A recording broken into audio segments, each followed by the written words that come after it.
নমস্কার বন্ধুরা। তো দেখো, 26শে জুন 2026 যে কারেন্ট অ্যাফেয়ার্সগুলো রয়েছে সেগুলো আলোচনা করব। এর আগে অলরেডি ডেলি কারেন্ট অ্যাফেয়ার্স দেওয়া হয়, তো যারা যারা দেখোনি অবশ্যই দেখে নেবে। এই ডেলি কারেন্ট অ্যাফেয়ার্সগুলো থেকে কিন্তু বিভিন্ন পরীক্ষায় গুরুত্বপূর্ণ কোশ্চেনগুলো আসে এবং ডিটেলস প্রথমে আলোচনা করব এবং তারপরে কিছুটা এমসিকিউ আছে। আচ্ছা, চলো শুরু করি। কি বলেছে?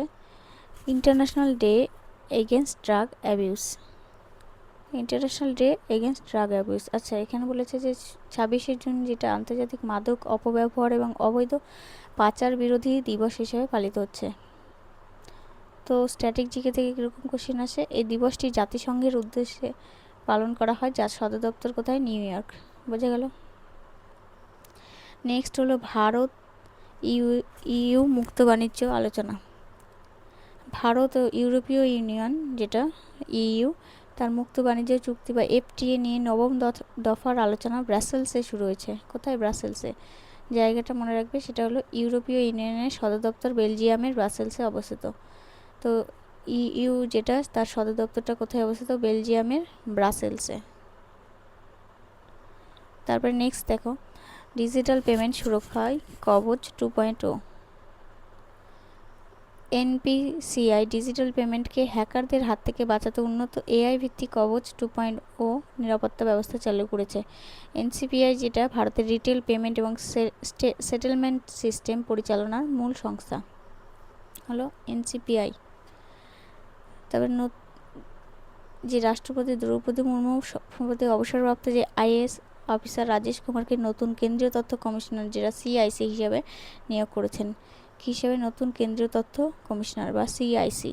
কাকে? রাজেশ কুমারকে। এবার স্ট্র্যাটেজিকে দেখো, আরটিআই যেটা রাইট টু ইনফরমেশান অ্যাক্ট 2005 সালে ভারতে কার্যকর হয় হলো। তবে নাসার সাথে যে ইসরোর যৌথ মিশন, নাসা এবং ইসরো যৌথভাবে পৃথিবী পর্যবেক্ষণকারী উপগ্রহ নিসার, কি নাম? নাসা থেকে এন এসেছে আর আই থেকে ইসরো হলো। তো নাসা এবং ইসরো মিলে নিসার সেটা নাম। তো সেই উৎক্ষেপণের নতুন সময়সীমা ঘোষণা করেছে। নাসার যেটা সদর দপ্তর আমরা জানি ওয়াশিংটন ডিসিতে অবস্থিত হলো। তারপর পশ্চিমবঙ্গের অরণ্য সপ্তাহ ঘোষণা। রাজ্যের বন দপ্তর আগামী জুলাই মাসে অরণ্য সপ্তাহ পালনের প্রস্তুতি শুরু করেছে, যার লক্ষ্য 5 লক্ষ চারা গাছ রোপণ। পশ্চিমবঙ্গের বর্তমান বনমন্ত্রী বীরবাহা হাসদা। পশ্চিমবঙ্গের রিসেন্ট গ্রাম পঞ্চায়েতে পরীক্ষার হওয়ার কথা, তো সেইখানে কিন্তু যদি জিকে পার্টগুলো আসে বা কারেন্ট অ্যাফেয়ার্স থেকে কিন্তু কোশ্চেনগুলো আসতে পারে। বিশ্ব ব্যাংকের জলবায়ু রেজিলিয়েন্স ফান্ড। উন্নয়নশীল দেশগুলোর জন্য বিশ্বব্যাংক $10 বিলিয়ন একটি নতুন জলবায়ু রেজিলিয়েন্স ফান্ড ঘোষণা করেছে। বিশ্বব্যাংকের বর্তমান প্রেসিডেন্ট অজয় বাঙ্গা হলো। নতুন রেলওয়ে স্টেশন আধুনিকীকরণ। অমৃত ভারত স্টেশন প্রকল্পের আওতায় দেশের আরও 50টি ছোট রেলওয়ে স্টেশনকে বিশ্বমানের করার কাজ শুরু হয়েছে। আর ভারতের রেলমন্ত্রী হলো অশ্বিনী বৈষ্ণব। সবুজ শক্তি বা বায়ুবিদ্যুৎ লক্ষ্যমাত্রা। ভারত 2026 সালের মধ্যে উপকূলবর্তী অঞ্চলে আরও 10 গিগাওয়াট বায়ুবিদ্যুৎ উৎপাদনের লক্ষ্যমাত্রা নির্ধারণ করেছে। বায়ুবিদ্যুৎ উৎপাদনে বিশ্বে ভারতের স্থান হলো চতুর্থ। কততম স্থান? চতুর্থ। নতুন ডিজিটাল লাইব্রেরি। আচ্ছা, শিক্ষা থেকে যদি আসে, দেখো, কেন্দ্রীয় শিক্ষা মন্ত্রক গ্রামীণ শিক্ষার্থীদের জন্য পুস্তকালয় নামে একটি বিশেষ ডিজিটাল লাইব্রেরি প্ল্যাটফর্ম চালু করেছে। তো ভারতের কেন্দ্রীয় শিক্ষামন্ত্রী হলো ধর্মেন্দ্র প্রধান। তারপর আছে কৃষি থেকে কীরকম কারেন্ট অ্যাফেয়ার্স? স্মার্ট ফার্মিং প্রকল্প। বিহার সরকার কৃষকদের জন্য আইওটি ভিত্তিক স্মার্ট ফার্মিং প্রযুক্তি ব্যবহারের একটা পাইলট প্রজেক্ট চালু করেছে। ভারতের প্রথম ডিজিটাল কৃষি রাজ্য যেটা, সেটা কিন্তু কেরালা। বোঝা গেল। বিশ্ব আর্চারি চ্যাম্পিয়নশিপ। বিশ্ব আর্চারি চ্যাম্পিয়নশিপে ভারতীয় দল রিকার্ভ বিভাগে স্বর্ণপদক জিতেছে। কোন বিভাগে? রিকার্ভ। আর্চারি অ্যাসোসিয়েশন অফ ইন্ডিয়ার সভাপতি অর্জুন মুন্ডা। তারপরে দেখো, প্লাস্টিক মুক্ত উপকূল। পরিবেশ থেকে দেখো, ভারতের সমস্ত সৈকত যেটা সমুদ্র, তাকে প্লাস্টিক মুক্ত করতে কোস্টাল ক্লিনলেস ড্রাইভ শুরু করেছে। ভারতের দীর্ঘতম উপকূল রেখা রয়েছে গুজরাটের। তারপরে নতুন ভ্যাকসিন গবেষণা হয়েছে। আইসিএমআর যেটা জিকা ভাইরাসের বিরুদ্ধে, কি ভাইরাস? জিকা ভাইরাসের বিরুদ্ধে নতুন ভ্যাকসিন গবেষণার ন্যাশনাল ল্যাব স্থাপনের অনুমোদন দিয়েছে। স্ট্র্যাটেজিকে ICMR এর সদর দপ্তর দিল্লি বা নিউ দিল্লিতে। তারপরে প্রযুক্তি থেকে কীরকম কারেন্ট অ্যাফেয়ার্স আছে। AI চ্যাটবোট, যেটা সরকারি পরিষেবার জন্য নাগরিকদের সহায়তায় ভারত সরকার জন সহায় নামে একটা AI চ্যাটবোট চালু করেছে। AI এর পূর্ণরূপ আর্টিফিশিয়াল ইন্টেলিজেন্স, AI এর ফুল ফর্ম যেটা।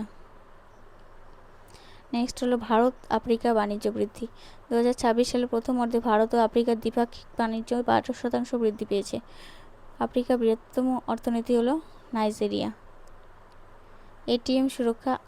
RBI সমস্ত ব্যাংকে ATM কার্ডলেস ক্যাশ উইথড্রয়াল বাধ্যতামূলক করার নির্দেশ দিয়েছে। কি করছে? Cardless cash. আর RBI এর প্রথম গভর্নর ছিলেন অসবর্ন স্মিথ। সাংস্কৃতিক সুরক্ষা থেকে দেখো, ইউনেস্কো ভারতের আরও দুটি ঐতিহাসিক স্থানকে ওয়ার্ল্ড হেরিটেজ তালিকায় অন্তর্ভুক্ত করার সিদ্ধান্ত দিয়েছে। ইউনেস্কোর সদর দপ্তর কোথায়? প্যারিসে অবস্থিত। তবে জলপথ থেকে উত্তরপ্রদেশ এবং বিহারের মধ্যে গঙ্গা নদীতে পর্যটন জলযান চলাচল শুরু হয়েছে। ভারতের দীর্ঘতম জাতীয় জলপথ হলো ন্যাশনাল ওয়াটারওয়ে 1, যেটা গঙ্গা নদী। নেক্সট হলো বন্যা মোকাবিলা। আসামের বন্যা পরিস্থিতি মোকাবিলায় কেন্দ্রীয় সরকার জরুরি তহবিল থেকে 500 কোটি টাকা বরাদ্দ করেছে। আসামের রাজধানী দিশপুর হলো। এবার কিছুটা MCQ আছে, দেখো। 26শে জুন কোন দিবস পালিত হয়? বিশ্ব পরিবেশ দিবস, আন্তর্জাতিক মাদক বিরোধী দিবস, আন্তর্জাতিক যোগ দিবস, বিশ্ব জল দিবস। তাহলে বিশ্ব পরিবেশ দিবস তো আমরা জানি 5ই জুন, তাই না? আন্তর্জাতিক মাদক দিবস, আন্তর্জাতিক যোগ দিবস তো কেবল গেল 21শে জুন, এটা হলো। নেক্সট দেখো, ভারত ও EU মুক্ত বাণিজ্য আলোচনা কোথায় অনুষ্ঠিত হচ্ছে? Geneva, Brussels, London, Paris. সেটা হচ্ছে বেলজিয়ামের ব্রাসেলসে। NPCI ডিজিটাল পেমেন্ট সুরক্ষায় কোন নতুন ব্যবস্থা চালু করেছে? সুরক্ষামূলক কবচ 2.0 ডিজিটাল গার্ড পেমেন্ট সেফটেল। এখানে দেখলাম কবচ 2.0। ভারত রাইট টু ইনফরমেশন আইন কবে কার্যকর? 2004, 2005, 2006, 2007। তাহলে 2005 সালে। নাসা এবং ইসরো যৌথভাবে কোন উপগ্রহটি উৎক্ষেপণ করবে? সেটার নাম কি বললাম? সেটা হলো নিসার। গগনযান নয়, আদিত্য এল1 তো সূর্যে, চন্দ্রযানও নয়। পশ্চিমবঙ্গের বর্তমান বনমন্ত্রী বীরবাহা হাসদা। বিশ্বব্যাংকের বর্তমান প্রেসিডেন্টকে আমরা কি জানি? অজয় বাঙ্গা। তারপরে নেক্সট হলো ভারতের দীর্ঘতম উপকূল রেখা কোন রাজ্যের? গুজরাটের। কার? মহারাষ্ট্র, গুজরাট, তামিলনাড়ু, অন্ধ্রপ্রদেশ। তার মধ্যে গুজরাটে যেটা দীর্ঘতম উপকূল রেখা। ICMR এর সদর দপ্তর কোথায় অবস্থিত? ICMR মুম্বাই, কলকাতা, চেন্নাই, নয়া দিল্লি। তাহলে এটা হলো নয়া দিল্লি বা নিউ দিল্লিতে। বিহারে কৃষকদের জন্য স্মার্ট ফার্মিং ব্যবহারের পাইলট প্রজেক্টে কোন প্রযুক্তি ব্যবহৃত হচ্ছে? ব্লুটুথ, IoT, 4G কোনোটি নয়। এর মধ্যে কি? IoT হলো। বিশ্ব আর্চারি চ্যাম্পিয়নশিপে ভারত কোন বিভাগে স্বর্ণপদক জিতেছে? কম্পাউন্ড, রিকার্ভ, উভয় বিভাগে কোনোটি না। রিকার্ভ বিভাগে।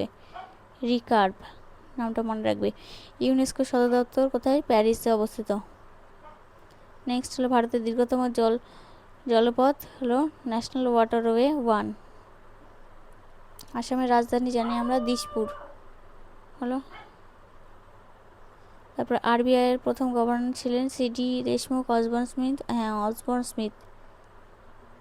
কেন্দ্রীয় শিক্ষামন্ত্রীকে ধর্মেন্দ্র প্রধান। বায়ুবিদ্যুৎ উৎপাদনে বিশ্বে ভারতের স্থান দ্বিতীয়, তৃতীয়, চতুর্থ, পঞ্চম। তাহলে কোনটা হবে? এর মধ্যে চতুর্থ হলো। দেখো এটা। আফ্রিকার বৃহত্তম অর্থনীতি কোনটি? নাইজেরিয়া। অমৃত ভারত স্টেশনের আওতায় কতগুলি স্টেশনের আধুনিকরণ হয়েছে? 50টি স্টেশনের। কেন্দ্রীয় শিক্ষা মন্ত্রকের চালু করা পুস্তকালয় প্ল্যাটফর্মটি কিসের সঙ্গে যুক্ত? ডিজিটাল লাইব্রেরি হলো। তো আজকে এই পর্যন্ত থাকলো, নেক্সট ভিডিওতে দেখা হচ্ছে। ধন্যবাদ।